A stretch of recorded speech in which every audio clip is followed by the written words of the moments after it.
Come over here. Between this place and the nearest town, there's 50 miles of crap and cactus.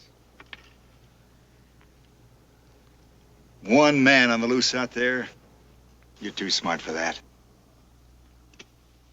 In 1970, there was A Crooked Man Hit the Big Screen, directed by the legendary Joseph L. Mankiewicz in his only foray into the Western genre. With a title that instantly evokes the nursery rhyme about a crooked man walking a crooked mile, audiences might have expected something whimsical or nostalgic. Instead, they were delivered a biting, darkly comedic tale of corruption, greed, and moral ambiguity in the dusty expanses of the Old West. But here's the thing. While the crookedness of the characters was front and center, one infamous scene involving Barbara Rhoades almost took the crooked theme to a whole new level. And then it vanished. What happened to this bold, uncut moment? Stick around, because the story behind this scene is one for the ages. The film's premise is simple, but layered with complexity. Kirk Douglas stars as Paris Pittman Jr., a slick, scheming bandit who starts the film by pulling off a daring $500,000 heist. But his charm masks a ruthless streak. He coldly disposes of his partners in crime to keep all the money for himself, hiding it in a snake-filled desert before his inevitable capture. Sentenced to a high-security prison, Pittman finds himself under the watchful eye of Henry Fonda's Woodward Lopeman, a reformist warden with ideals about rehabilitation and justice. The two are locked in a mental chess game, Pittman planning his escape and Lopeman determined to keep him behind bars. The cast surrounding these two titans of Hollywood was equally stellar. Burgess Meredith played the wily Missouri Kid, a legendary outlaw whose age hasn't dulled his appetite for trouble. Hume Cronin and John Randolph portrayed a pair of cantankerous con men whose longtime partnership offers some of the film's best comedic moments. The supporting ensemble, including Warren Oates, Michael Blodgett, and Barbara Rhoades, helped bring this motley group of prisoners to life, each with their quirks and flaws. The prison itself, a looming presence throughout the film, was not just a set, it was a feat of filmmaking. Constructed in the remote Joshua Tree National Monument, the sprawling 1880s-style penitentiary took 7 weeks to build, with the crew braving everything from snow to scorching heat. The realism of the prison and the harsh labor scenes added grit to the film's narrative, making it more than just another Western. Mankiewicz, known for his sharp wit and intricate storytelling, infused the film with layers of satire and moral ambiguity. It wasn't a straightforward good versus evil Western. In fact, it was one of the earliest examples of a revisionist Western, where traditional tropes were flipped on their head. Pittman, the crooked man, is undoubtedly the villain, but he's also the most dynamic and charismatic character, making audiences root for him despite his deeds.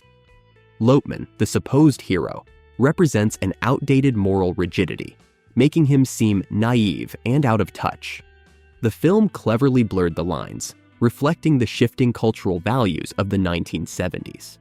But what truly sets There Was a Crooked Man apart is its darkly comic undertone. From Pittman manipulating his cellmates with promises of shared treasure to the warden's blind trust in reforming a man who clearly can't be saved, the film revels in irony. The humor even extends to small details, like a stingy bartender pouring whiskey back into the bottle after a brawl, or Burgess Meredith's refusal to remove his underwear, worn for 35 years, for a bath. Yet, for all its clever writing and star power, one scene became the center of both mystery and controversy.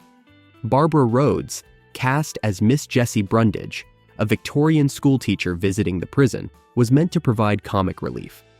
During a chaotic prison riot, her character's overly prim outfit begins to fall apart, garment by garment, as the action intensifies.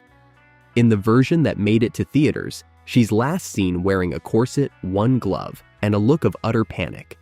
However, as Rhoades later revealed, The original scene went much further.